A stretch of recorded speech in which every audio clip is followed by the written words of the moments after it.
Hey everybody, welcome back to the channel. Boozer here. Thanks for stopping by. Today's video, I want to go over some news that dropped today from Plarium regarding the Deck of Fate event that's going to happen within the next half day or so.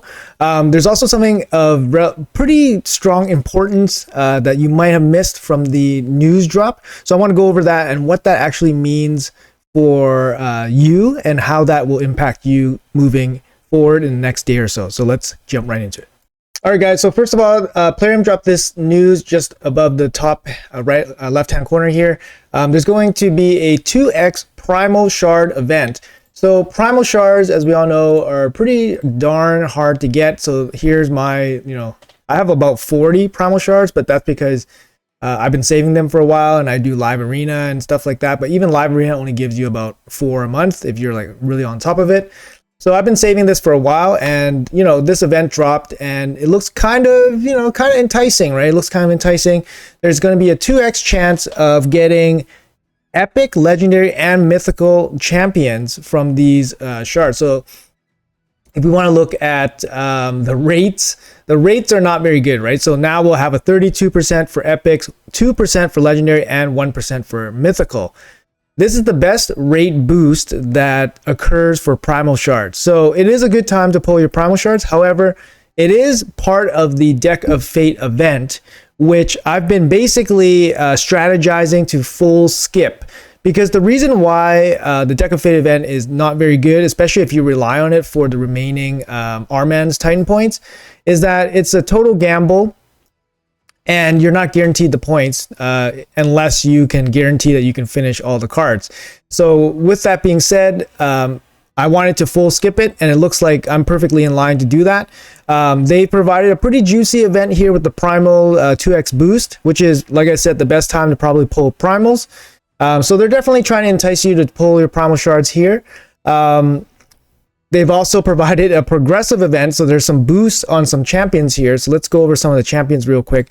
I'll go over the ones that are like the top prizes, obviously. So the top prize here is probably going to be Theodore.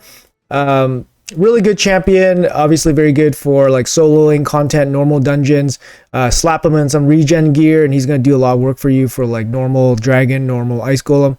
You can do hard dragon up to, I believe, 8. He's part of like some poison explosion teams, HP explosion teams. Very good overall champion. He has speed down, speed up. Just a good champion, and he's going to be the best of the bunch for the non-void legendaries. We do have Bad El Khazar as well. He's part of the undead faction. So Bad El Khazar, he has 3-turn cleanse, continuous heal, AoE, bit of healing, and then his passive provides a team damage boost. He's fine. He's good. He's nothing insane anymore. He can still solo some content, but he's going to need a little bit higher gear threshold than like Theodore, for example. So I would say he's like a second tier solo content progress champion now. So he's not going to be as strong or as used as often for that role. Doesn't mean he can't be used for like Hydra or anything like that, just to boost some damage.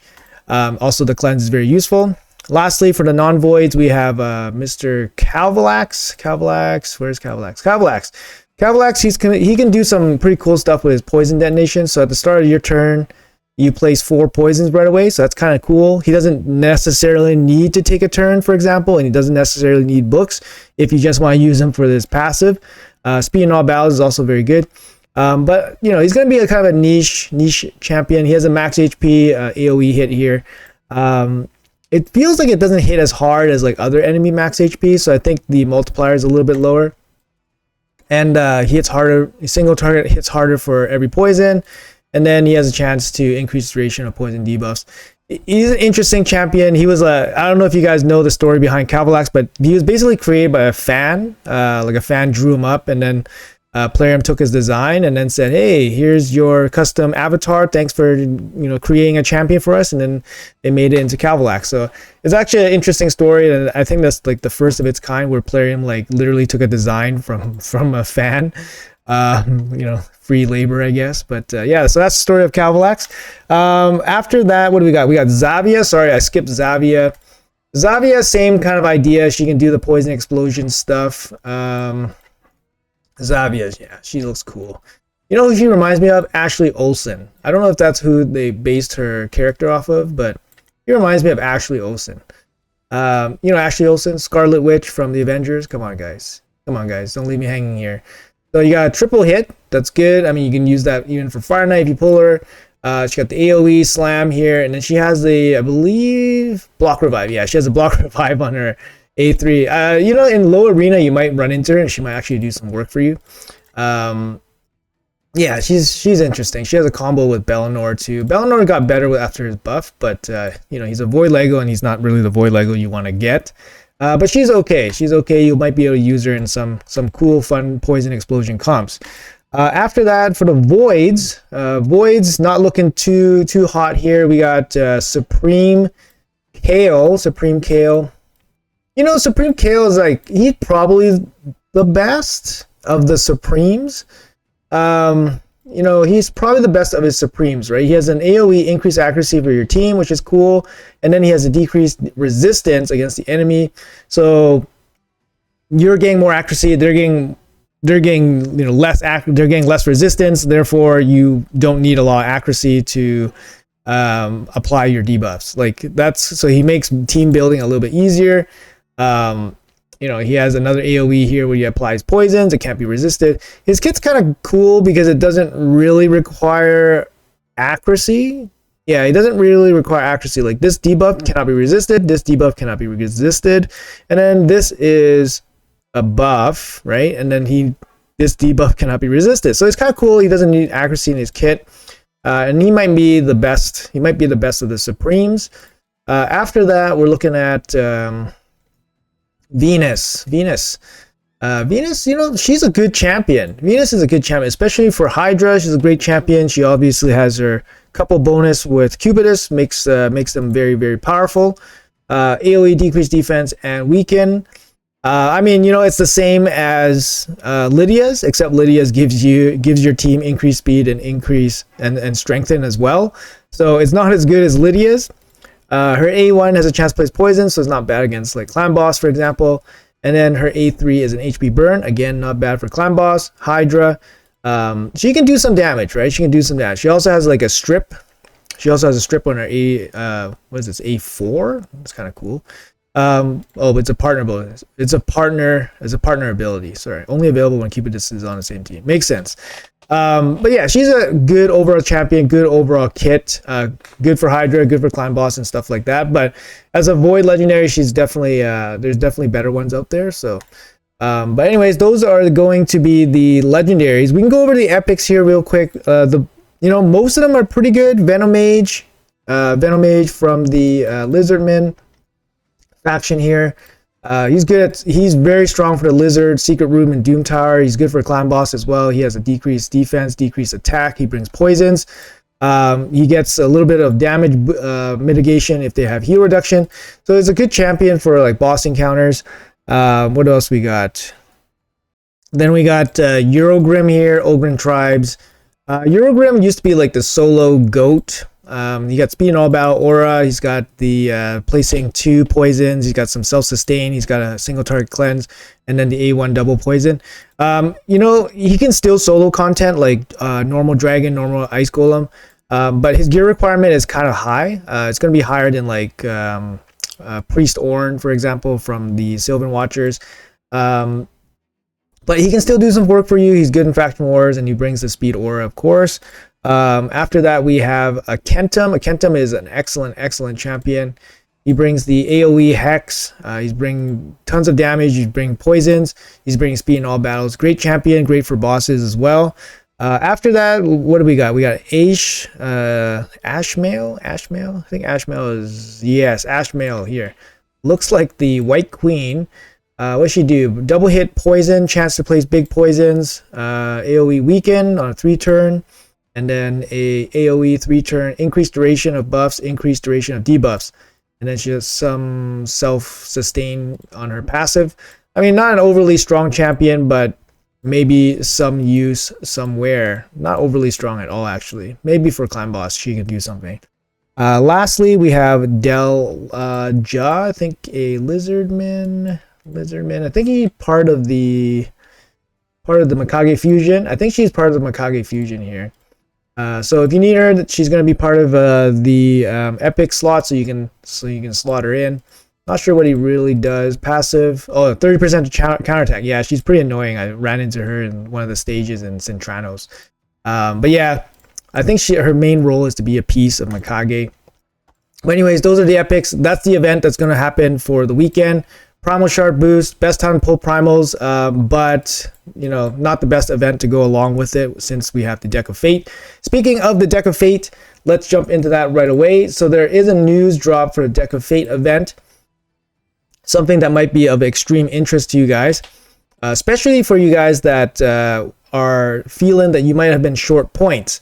So that's some big hope for you guys, right? So during this event, you'll be able to earn valuable rewards, including mythical and legendary tomes, as well as 150 festival points.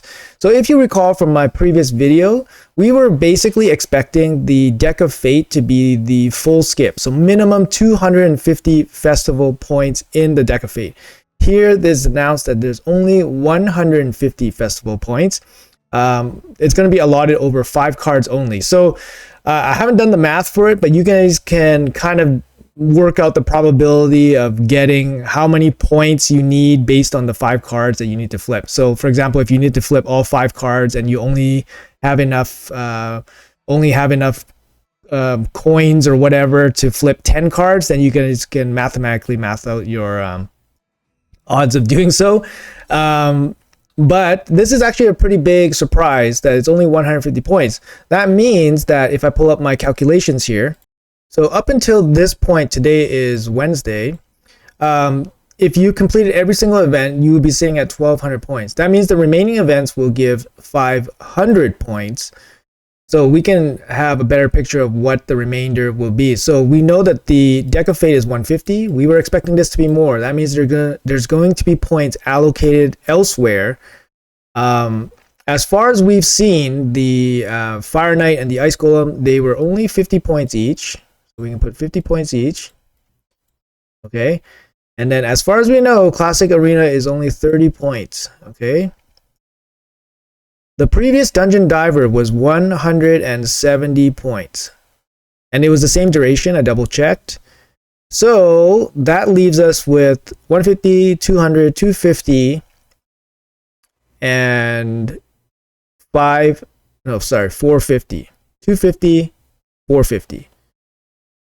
So that gives us a total of 1650 for all the events that are currently listed. But Plarium has already declared that there will be a total of 1750. So that means there's going to be 100 points somewhere.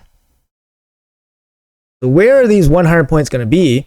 It's, you know, like, does it make sense for them to shoehorn that 100 points into the Dungeon Diver event and make this 270? You know, I think that's probably the second most likely thing that they could do. Is it likely that they'll put the points inside the dungeons events? I don't think so, considering that the Ice Golem and the Fire Knight preceding these ones were already just 50, and they rarely go over the amounts that basically all of them are the same. So there's no real fluctuations there. And then Classic Arena, I mean, Classic Arena is one of the easiest for points anyway, so it's only a small 30 there. So what makes sense to me, actually, as the number one thing that they might actually do, is they might actually put a kind of a catch-up event. Catch-up event with 100 points after maybe like a 3 or 4 day catch-up event. So you noticed, yeah, I think that might be the most likely thing that they might do, actually. Give us a free 100, basically a free 100 point event that's basically a freebie or a catch-up instead of putting the 100 point in the dungeon diver. If they put in the dungeon diver, that might be better for some people actually, because maybe you guys are hurting for shards and you guys can't complete the Deck of Fate properly. Now you have extra points in the dungeon divers, and then you guys can just use your gems or energy to complete that. So it might actually work out for you guys. I think this is a net positive for the community, because of course we were expecting the Deck of Fate to be at least 200 points, which was, I believe, the same as the old Fatalis Deck of Fate, which was on the Zinagir Titan event. So 150 in the Titan event, this one seems like a little bit of a little bit of a helping hand from Plarium, and also as a mystery 100 points that will go somewhere. It's either going to be part of a freebie catch-up mini event, or it's going to be part of the dungeon diver. That's going to be my best guess. Hopefully this info can help you guys out. Hopefully it gives you guys some hope for some of you guys that thought maybe you guys were totally out of the running for the 5-star Armanz Soul. But yeah. Anyways, guys, thanks a lot for watching the video. That's going to be it for the video. Appreciate your time. Have a great rest of your day, and I'll see you guys in the next video.